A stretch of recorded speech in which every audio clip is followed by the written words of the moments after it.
Hello to everybody at the CTSI Video Symposium. I'm Martin Lewis of MoneySavingExpert.com, or Martin Lewis of the Money and Mental Health Policy Institute if you prefer, or just Martin. And it is an honour and privilege to have been asked to address you, and somewhat nerve-wracking if I'm honest. What on earth have I got to teach a load of consumer protection professionals about consumer protection? The honest answer is not very much. So I've put together a few scattergun thoughts on the theme I've been asked to talk about, which is digital consumer protection and scams over the next 5 to 10 years.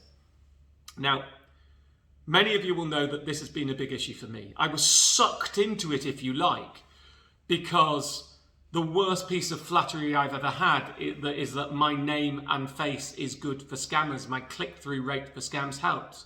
And what these people have done, and I've shed tears over this and been frustrated and been angry, is they've perverted and bastardized the reputation I fought long and hard for, to be trusted and an honest broker and give good, straightforward, helpful information. And they perverted that in order to scam vulnerable people. And it's been very difficult. It's been a long fight. We're nowhere near out of it. I think the big substantive problem that we have is online advertising is a wild west, fundamentally unregulated, unpoliced, does not have anywhere near the harsh criteria that other forms of advertising, such as in print and on television, do in this country, and I don't understand why. I mean, it almost gets to an extent where one has to operate under the presumption that the advert is a scam, because so many of them are, rather than the presumption that it's legitimate and there are a few scams out there, which is not the situation we want to be in. And we need to change it. Now, of course, you may know, after a year of frustration with many platforms advertising with my name, I decided to make an example of the biggest one and decided to take on Facebook, which is always a scary thing to do. What was fascinating about that, though, is when I went to the lawyers to talk to them, I said, well, surely, my face and name's being used all the time. It's a scam issue. What can we do? Is it fraud? What can we use? And we racked our brains, and the answer that the lawyers came up with, the only thing in that scenario that we could deal with was to sue for defamation. Perverse. I had to sue for defamation to try and stop people being scammed. I couldn't report it myself because technically I hadn't been scammed. I hadn't lost any money to these people who were misusing my name and face, so we sued. And initially that was quite harsh. In the end, actually, once I got round the table with Facebook, they got it and wanted to improve things. And you may know I settled in the end for two things. There were two things that were a direct result of me settling, and that was the legal arrangement. Number one, that Facebook would introduce a scam ads reporting button in Facebook UK only, and a dedicated scam ads reporting team, which it has done so and is working relatively well. More could be done, but it's certainly probably best in breed now. And the other was £3 million, not to me, I should say, to set up Citizens Advice Scam Action.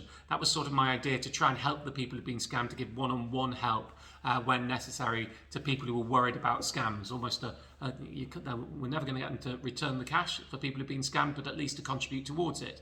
That funding is going to end soon, and we're trying to put pressure on others to cough up, because the scams are still happening. Not just Facebook. In fact, Facebook I haven't really had many problems with recently, but on lots of other platforms, Twitter, Google, the sites at the bottom of the newspapers, and it is a real issue that people can't even tell who is serving the scam advert in the first place, let alone learn how to report it. Now part of this problem is that we're dealing with massive international companies, and the internationalization of digital commerce is a real problem for consumer protection, both in terms of stopping scam adverts, but equally in terms of protecting from products that are unfit for consumption being sent from other countries, which you can't return and don't have regulation when you go onto online marketplaces. This is the biggest dilemma, I believe. How do we start to regulate and protect people when we are just one relatively small player in a large global pond? There are equally some fringe benefits for the massification and internationalization of commerce. You don't have to deal with that many players if you want to change something.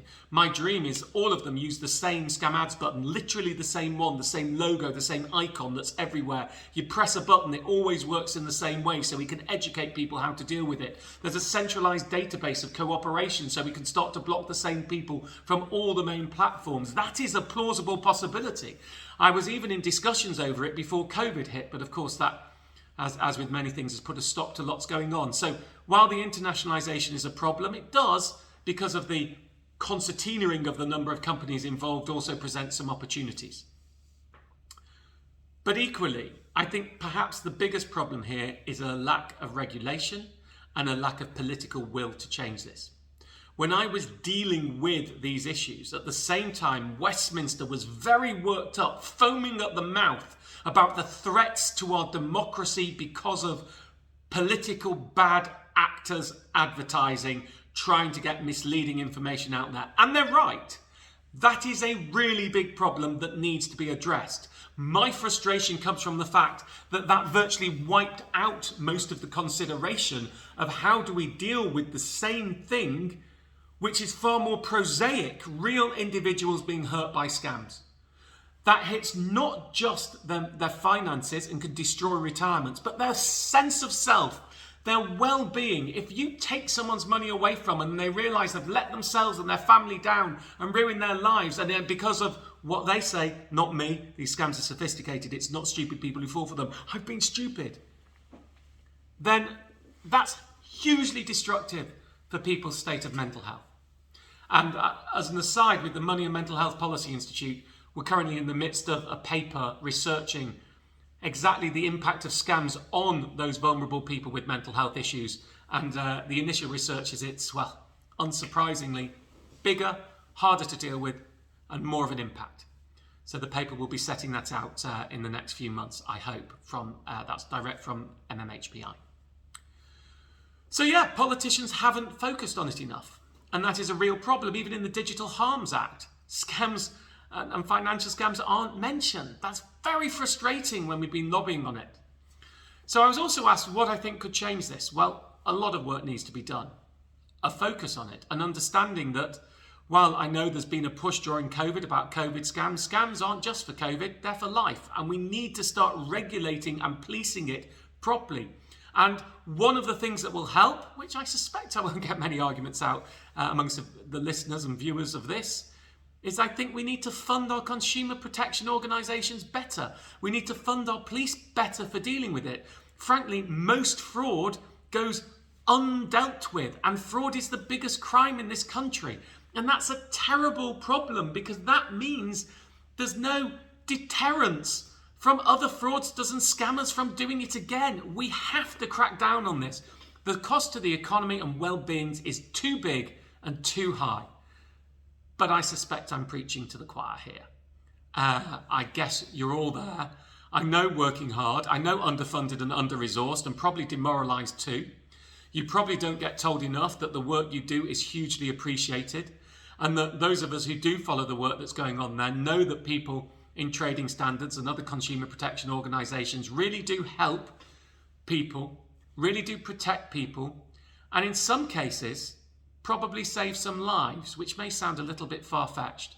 But when you work in the financial world as I do, and you see the impact that taking people's money away from them and the scams has on their mental health, and debt is one of the substantial reasons that people contemplate taking their own lives, then I think you probably have saved lives in the policing scam area, as well as the more obvious area of the work of protecting people from unsafe product.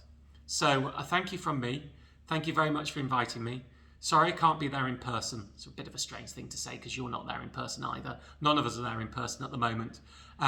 Please stay safe, take care of yourself, and help take care of us. Thank you.